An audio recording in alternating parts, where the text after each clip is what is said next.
What is going on, Amazon sellers? Happy Monday. I hope that you guys are absolutely crushing what is left of this Q4 season. I hope that today and the rest of this week is absolutely nuts for those of you who are doing merchant fulfilled and really trying to get the everything you can out of this Q4. We are live from sunny Central Florida. I'm Chris Grant, and we are going to answer your questions about Amazon, online arbitrage, retail arbitrage, wholesale, whatever you need help with. That is my job. I'm also going to bring a little bit of a tip for you guys. But the other day, someone said, hey, let's start out with a quote. And I really liked it. So I'm going to start bringing a quote every single day, or at least try to every single day. And so this one it comes from Tony Robbins. I'm not the biggest Tony Robbins fan, but I really liked this one. It says, if you talk about it, it's a dream. If you envision it, it's possible. But if you schedule it, it's real. And the reason I liked this so much is that I talk to a lot of sellers.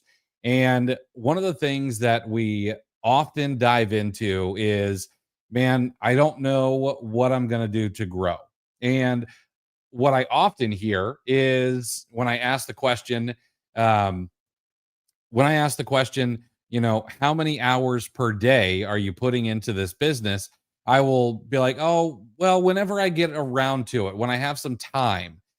We can't do that. Not if we want to take this serious. Like, this needs to be on our schedule.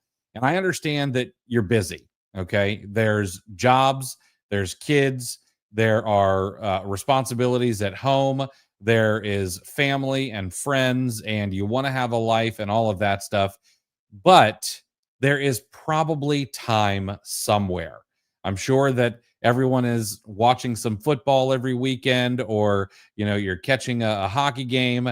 Maybe you are spending an hour or two in front of your favorite television show. Like, there are pockets where you can get work done. And if you have to, worst case scenario, get up an hour or 90 minutes early and take away a little bit of that time you would spend sleeping to work on your business. Now, it doesn't mean that it needs to be something that you plan on quitting your job from, but you still got to make time for it, because the only thing that's going to grow a business consistently is consistency. And I'm trying to show that by showing up here every day, that consistency is what wins long term. And that is, it really is the only thing that matters. Intensity wins in the short term, consistency wins in the long term. Juan, good to see you, man. Luke, I got something special for you, I promise. And Flippy Kaye, evening from the UK. Good to have some representation from across the pond. I appreciate you being here. We've also got folks over on Instagram. I need to apologize to you folks on Instagram because I've not paid close attention to the chat over there, and I've fixed that this time around. So if you have questions on Instagram or wherever you might be watching this, feel free to ask, and I will make sure that I get those answered as well this time. And Courtney's absolutely right. Flippy Kaye is a fantastic username. Luke, we do still have sun. It was partly sunny today, a little bit of rain for the next couple of days, but we do get some of that good sunshine every single day. And Amar, just wanted to say how much I appreciate your content. Even though I can't always join your live streams, make sure to watch all the videos afterwards. I appreciate that very much. And Kevin, what's going on? How's it going, man? Good to see you guys. All right. Again, here's how this works if this is your first time here. If you have a question, you have a thought, a concern, something like that, make sure to drop it in the chat. I can't do my job unless you do your job and bring your questions to the chat. And of course, I've got something special for you guys, which I'll dive into now. For anybody who isn't here already, well, they'll have to catch it on the replay. But I was thinking about this the other day, and we were going to go over Sales Gazer, but I think this is actually more powerful. Okay. Hey, Peter, what's going on? We are in an increasingly digital world, and it almost seems trite to say that anymore, because everything is digital. You've got your phone, you've got the computer, like everything is digital. The only thing that is not digital in my office is my to-do list. It is on pad and paper, and everything else goes somewhere in the cloud.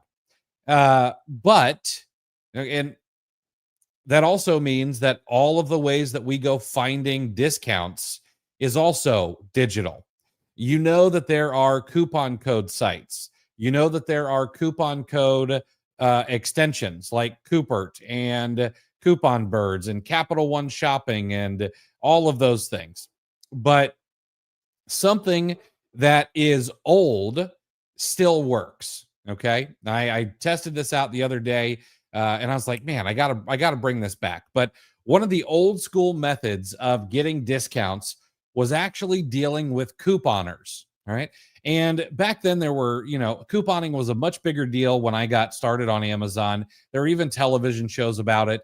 But nowadays it doesn't seem to be as big of a deal, but there is still a small and very diverse group of people who are still clipping coupons.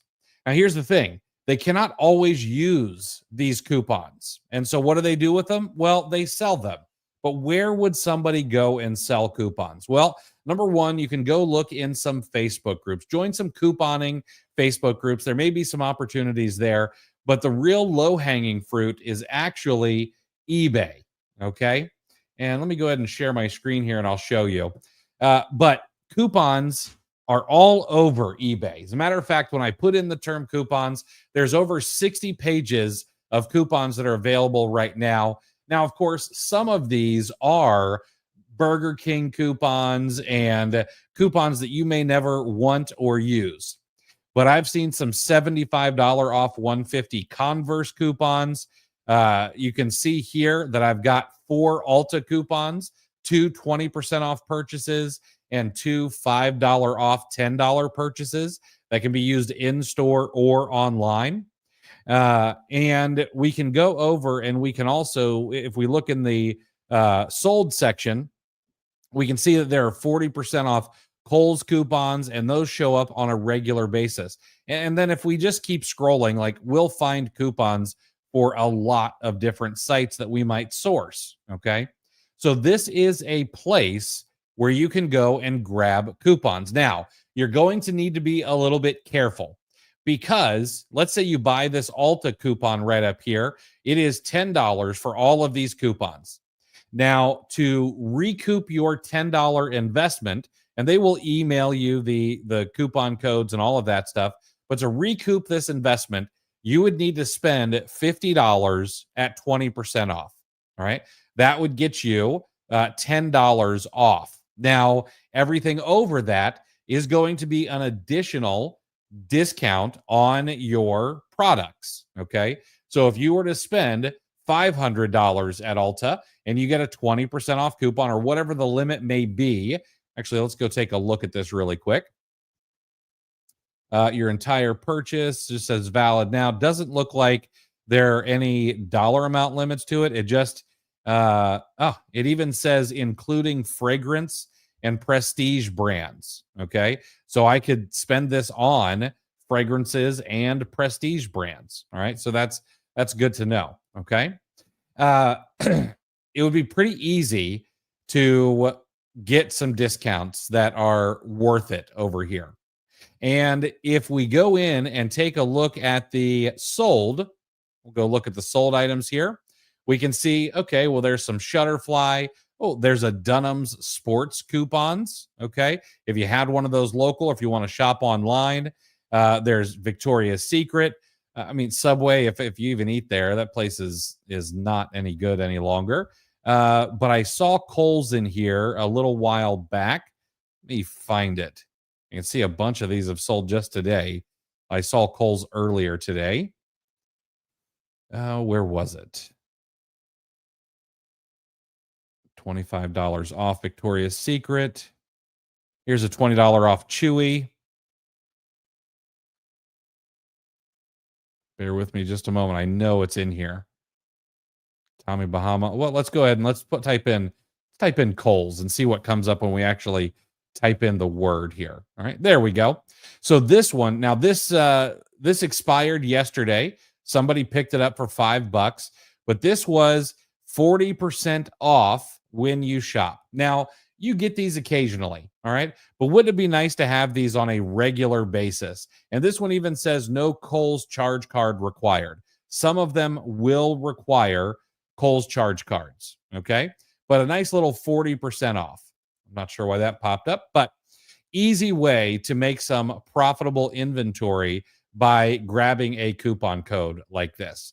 Now, there's one other thing that you should know, all right? Because it is going to be pretty tough if you have to go in here every single day and look for coupons over and over and over again, okay? However, all you've got to do is do a quick search here, Kohl's coupons, and it says that there is one that's available. Now, I don't see it. It looks like they're trying to show this all clad. So there's no Kohl's coupons available at this moment.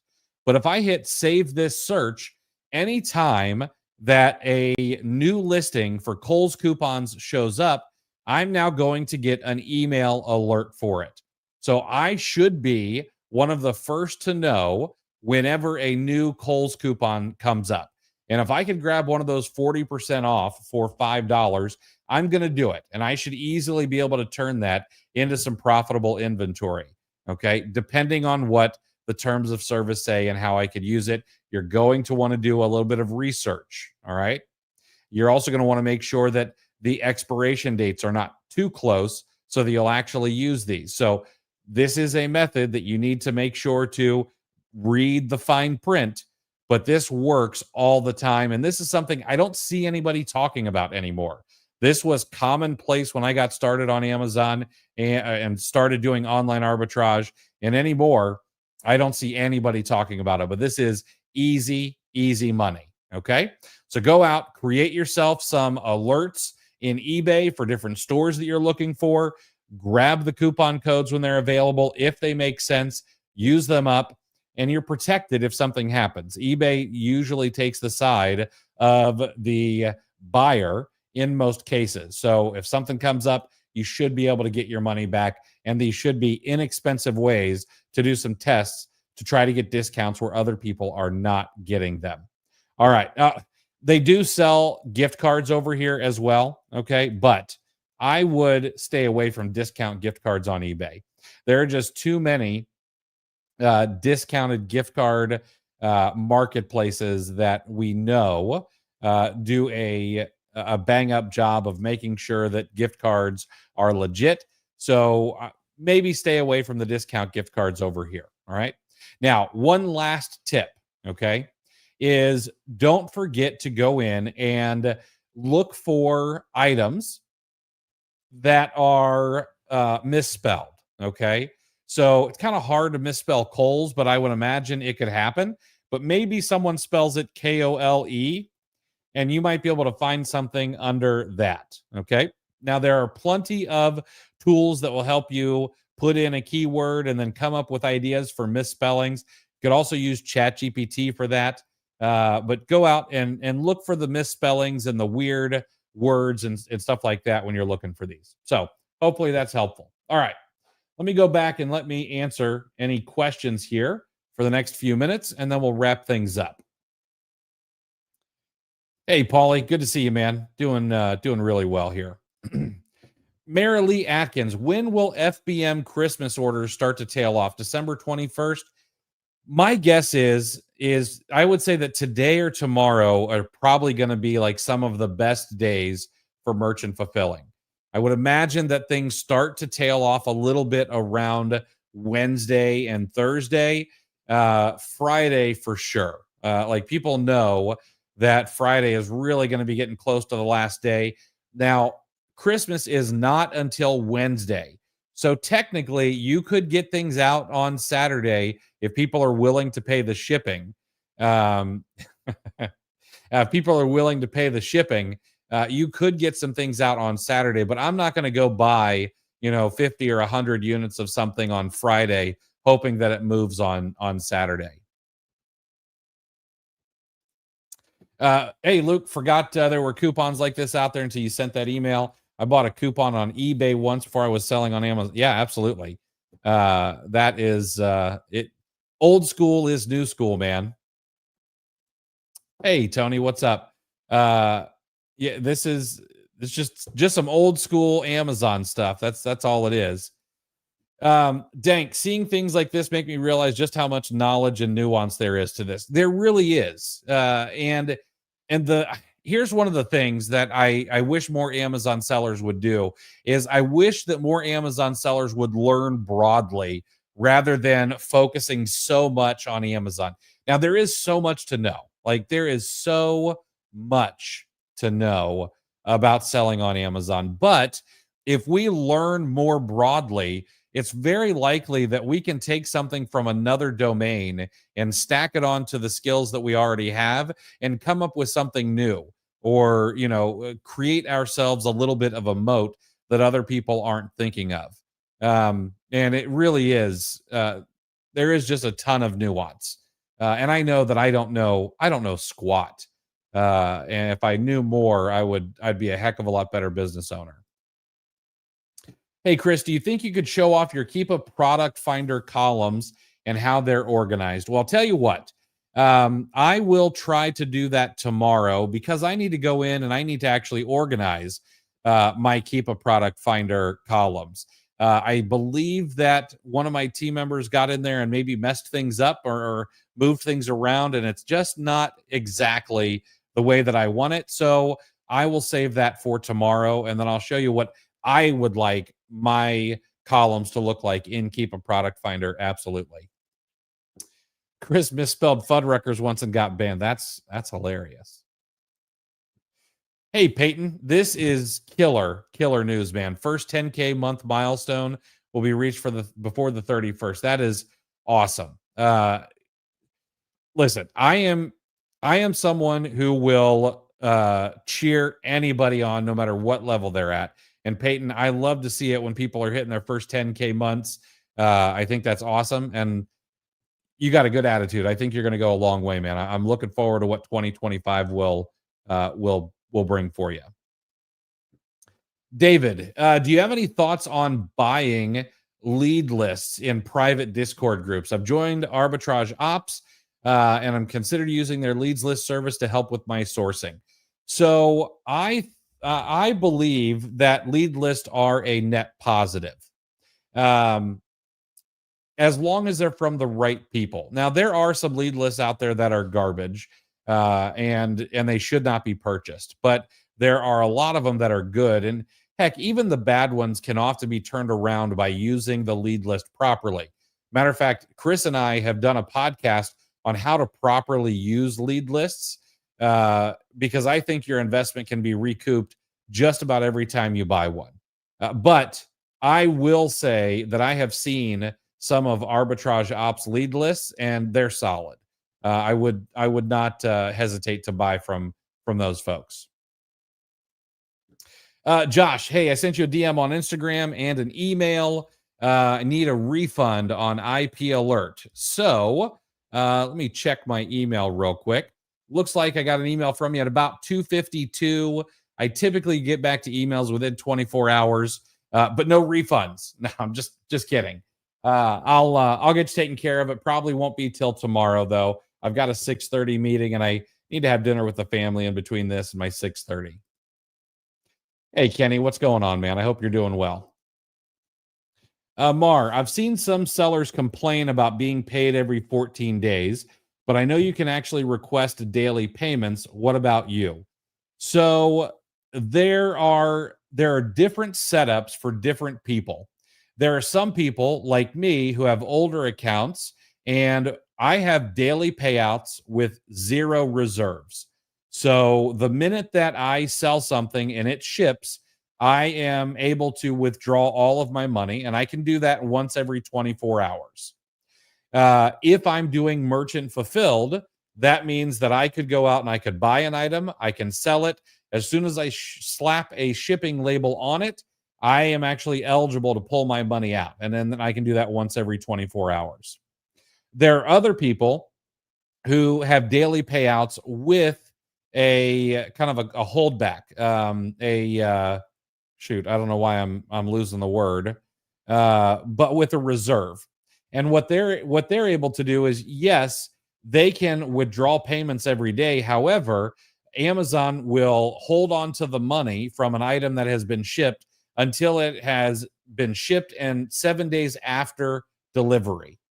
And then there are some others in there as well. There are, different sort of pay plans that Amazon has had over the years. So it just depends. It sucks. It certainly is not great for cash flow in a lot of cases. Lounger, what would you say your personal sourcing breakdown looks like these days, percentage wise, such as using TA, VAs using TAs, manual searching, replens, Keepa stuff?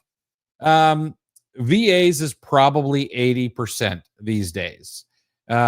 Using tactical arbitrage, it's probably 30%. Well, that's not right because that's 110%. My VAs do manual sourcing 100% of the time. And we probably use somewhere between 70 and 80% of the VA's work just due to time restraints. But then what I will do is I take the leads that they find and I pull out all the sellers off of those and I run those ASINs through tactical arbitrage, and we will go through all of those leads as well. So I don't know. It's not a great breakdown, but we try to use all the tools that we have available to us so that we've got leads coming in from every direction. We're also on some lead lists. Like we don't shy away from anything. We're on several lead lists. We've got a team of 4 right now. Probably, yeah, we got a team of 4 right now. We may end up expanding in the new year. Not 100% sure. But it's varied. I'll think on that a little bit more and I'll share with you. But to really answer that question, what I may do or what, Chris Rasick may do or Eli may do, it's going to look so different from each other that there really is no right answer as to you should be 60% this and 40% this, etc., and so on. David, thank you. I appreciate the affirmation. I've been iffy on getting the leads list. See it, yeah, it'll be worth your time.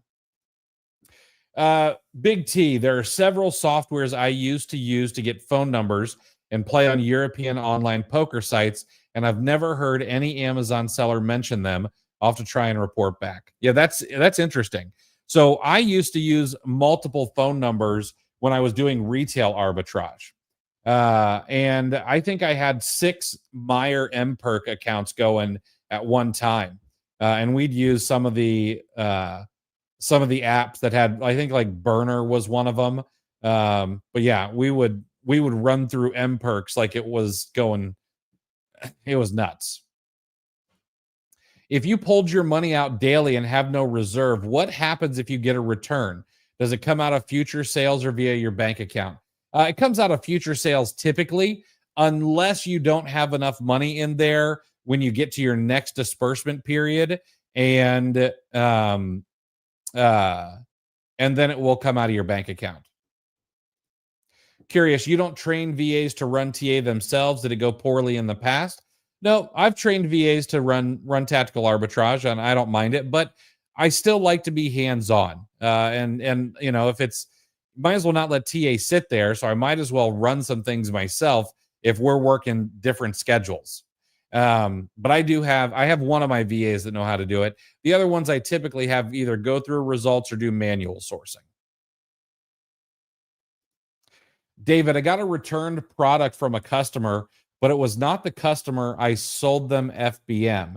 They actually returned 2 items, and the one that was supposed to be sent to me got sent into an Amazon warehouse. That's rough. So I'll tell you what I would do, okay? They just made a mistake, and I would probably eat their mistake, which means I would give them a refund. Now, does that suck? Yes, it absolutely sucks. Hopefully, you could sell the 2 returns that you got to recoup the money. But at the end of the day, I do want the customer, even though they're not my customer, they are Amazon's customer. I do want them to be happy because the more happy customers there are, the better it will be for the future of Amazon and Amazon sellers. So while I am a capitalist and, it's what's good for me is best, I still want to do the best by the customer no matter what. I'd probably refund them, eat it, try to get as much money as you can back, see if Amazon will reimburse you, and then sell those returns and all of that stuff. How to precaution an IP. So I'm guessing you want to make sure that you don't get any IP complaints. Well, go out and grab yourself IP alert. That is my product, and I think it's one of the best products out there for trying to stay away from IP complaints. But the other thing is pay attention to Keepa. Pay attention to the number of sellers that are on a listing, and if you see some straight drops on a listing in the number of sellers, it goes from 20 sellers down to 2 sellers, that could be indicative of a IP issue.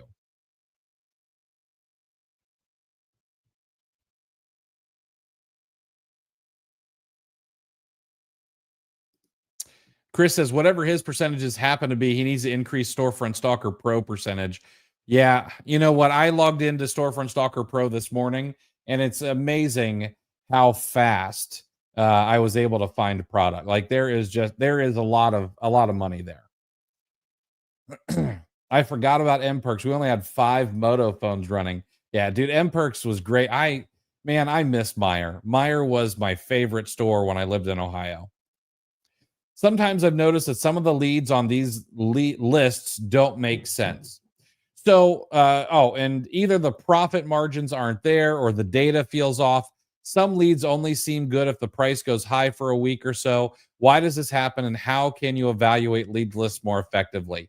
Well, I would ask the lead list provider, hey, what is it? What made this lead a good lead?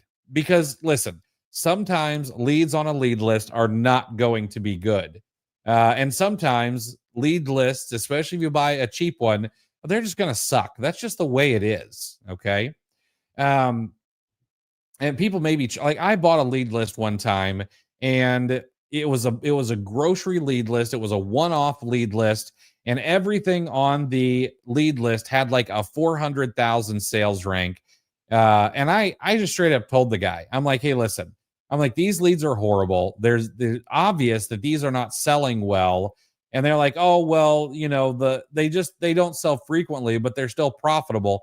And I'm like, that's not how it works. If I'm going to buy 5 units of each one of these, they need to like sell some, or at least give me a good rabbit trail down to something else, So sometimes leads are just going to be bad. But if it is someone who knows what they're doing, I would ask them, hey, why did this lead show up? And like if it were someone like Eli and a lead shows up on his lead list and I'm curious about it, or if it showed up on Chris's list and I was curious about it, I'd say, hey, can you explain what your thought process is here? Because maybe it's just something that I don't know, or maybe it's something that they've seen in the past that tends to have a good result. All right. So for example, I actually shared a lead in our Q4 group today where the price is significantly higher than it has been historically because the number of sellers has dropped down significantly. But I can see that through January, this item sells well. Actually, it sells well all year round. But the number of sellers typically don't start coming back until February on this particular lead. And so my whole thing in the notes section was, hey, this right now is extremely profitable to the tune of $20 to $25 in profit. If you merchant fulfill it, you could get this delivered to your home. You could list it merchant fulfilled, get the gift card season sales before you ever have to worry about the FBA sellers putting this back into Amazon warehouses. And that is why I shared it on the lead list. When a lot of people would look at it and say, historically, this is $15 cheaper. Why would I ever buy this item? That's because there is a reason. And some people are just looking at now rather than looking at much farther back and even going into January. How do you check if the item will? We answered that one. Yeah, I'm levitating. Let's give credit. Yeah, appreciate that. Yeah, if you would hit the thumbs up or hit subscribe, I would definitely appreciate it. Oh, and hey, I want to give you guys a little uh, little tip. I sent out an email earlier today, so if you're on my email list, go look for it. It has mistake in the subject line. We are doing a webinar on Thursday at 6 p.m. All right, Thursday at 6 p.m.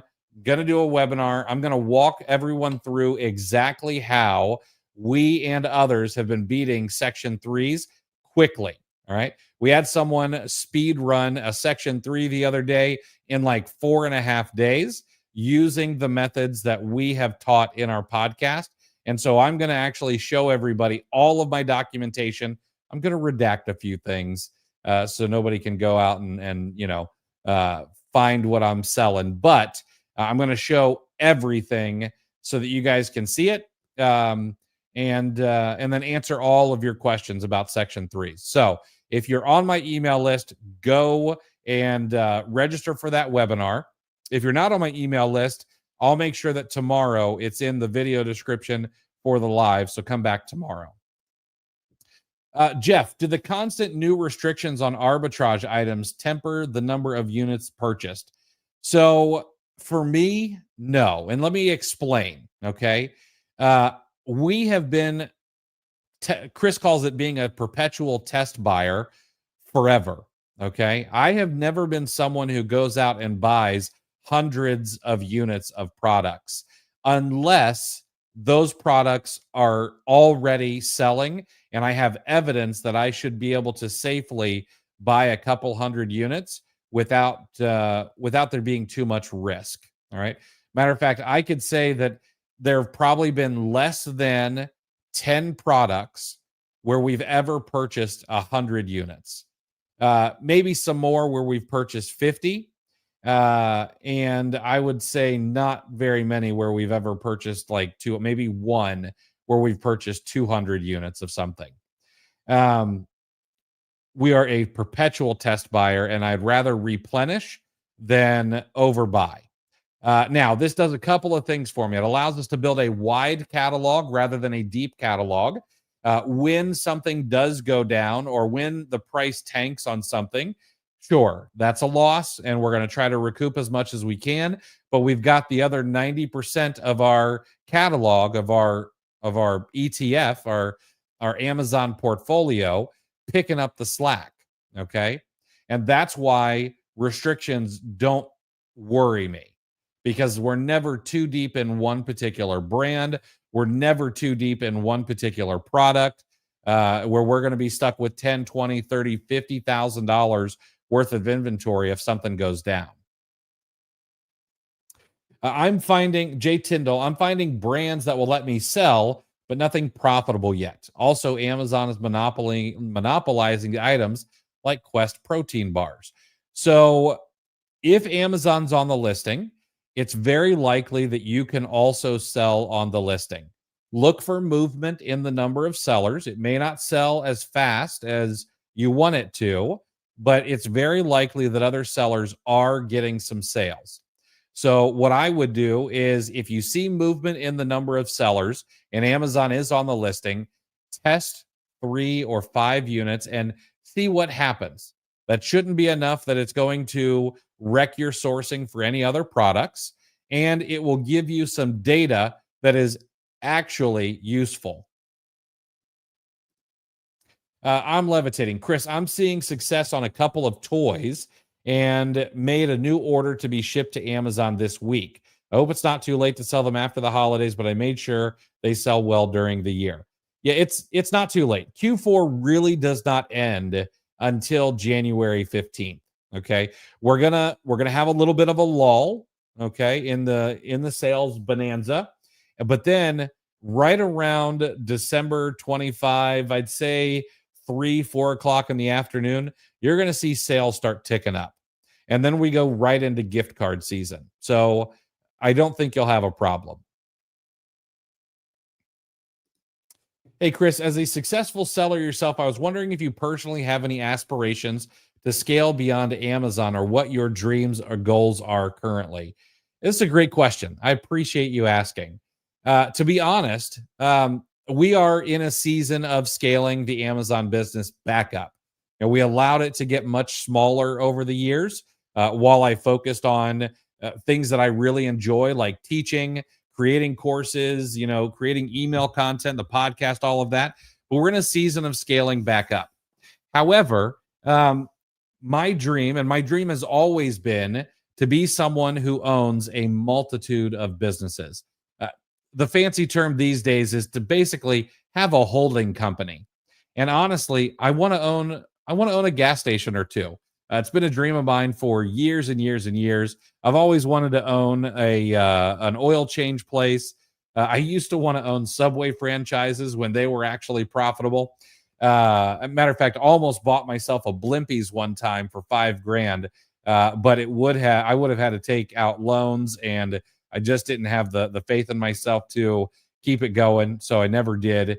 Um, and I wouldn't mind maybe owning a franchise. I've talked to a friend who owns a franchise or two, and they absolutely love it. And if I could find one that fit and did not require me to actually be an on-site manager 100% of the time, so that I could do other things, I'd love to do that. I love business. It's an infinite game that has never ending levels, and there's always things to figure out and problems to be solved, and profitably solving problems is something that's fun and keeps you young. What do you think the future of RA is on Amazon? I think the future of RA on Amazon is bright. And here's the reason. It gets a bad rap because it's an opportunity disguised in overalls. It takes a lot of work. And if you want to scale it up, it takes a team. You have to build some sort of team to help you if you want to do retail arbitrage at serious scale. I don't know. I know some people doing $3-4 million a year who is just a husband and a wife. Actually, we've had them on the podcast. It's if you want to go listen to their podcast episode, it's Steve and Alyssa French. Really, really smart couple, and they do it on their own. But if you want to scale to 10, 12, 15 million, you're going to have to build a team. And we've had folks, Perry and Kim Coughlin, on the show, and we're at 13 million when we interviewed them. And they've got a team and they've got processes in place. But there are a lot of people who don't want to deal with that kind of thing. And so they will look for other opportunities, whether it's wholesale or brand direct or private label or online arbitrage. But I also happen to know of a retail arbitrage outfit in the Northeast that does upwards of $30 million in sales a year. The future for retail arbitrage is bright if you're willing to put in systems and you're willing to hire a team and manage that team. It can be a really big business. Are you still using tactical arbitrage? Yes, we absolutely still use tactical arbitrage. I just teach a lot about Keepa because so many people don't know all the ways that you can use Keepa. Uh, let's see. You used to hire VAs, and do you check the screenshots regularly? So no, my team does not have any screen recording software whatsoever. We try to build a culture of trust. We make sure that our KPIs are getting met, and every day, we're living up to what was promised when we got to work. We're always testing out new ways to try to increase production as well. So in the new year, we'll test out not only the way their salaries work, but we'll test out some pay for performance and see what that does. Okay. But I tend not to use any screenshot software. We may give it a try in the new year just to see what everyone thinks, but I would prefer not to do that. I don't want to build a culture of spying on employees. I really just want to try to have everyone be honest with each other. Now, sure, does that offer an opportunity for me to be screwed over on occasion? Yes, it does. But I'm willing to take that risk in favor of the culture that I want to build. I don't particularly want to work for a company that tracks my every movement, but I also would not be using a mouse jiggler like I know a lot of people do. You're doing your section 3 walkthrough tomorrow. No, on Thursday. Thursday at 6 p.m. All right, we're going to try to speed run the rest of these questions here. As far as recouping losses, items that price cash before you sell, how commonly do you recall and store items if you believe competition will sell out at some point, even if it's like a year away? I don't. You need to look up opportunity cost, and that money sitting in a product for a year to hopefully get you a return later on could be used better now at a lower ROI to make you more money. Okay. I've done an example of this on Twitter before where I talk about the speed of money. But if you took $100 and you were to turn it over at a 10% ROI every single month and reinvest everything, you would do better doing that than you would if you took something and if you took that $100 and got a 25% ROI once every 3 months over the course of a year. Okay.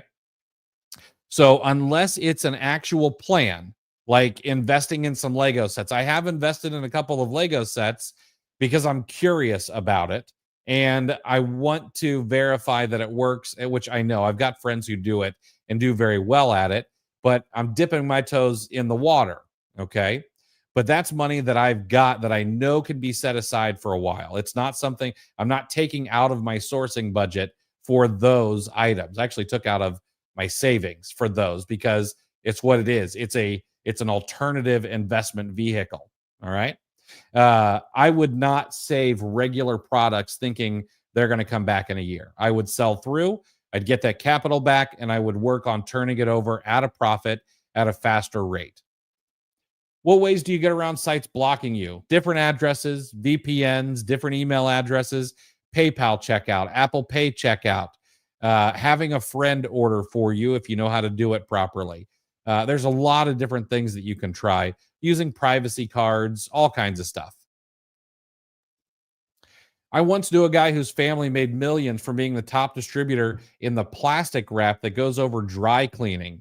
He told me there's always money in the boring things. There is always money in the boring things. One of my favorite entrepreneurs, John Huntsman, made his money selling containers for things like Pringles and fast food joints. Like there is so much money in the boring stuff. I think many entrepreneurs want to scale to that level, but don't have the grit to.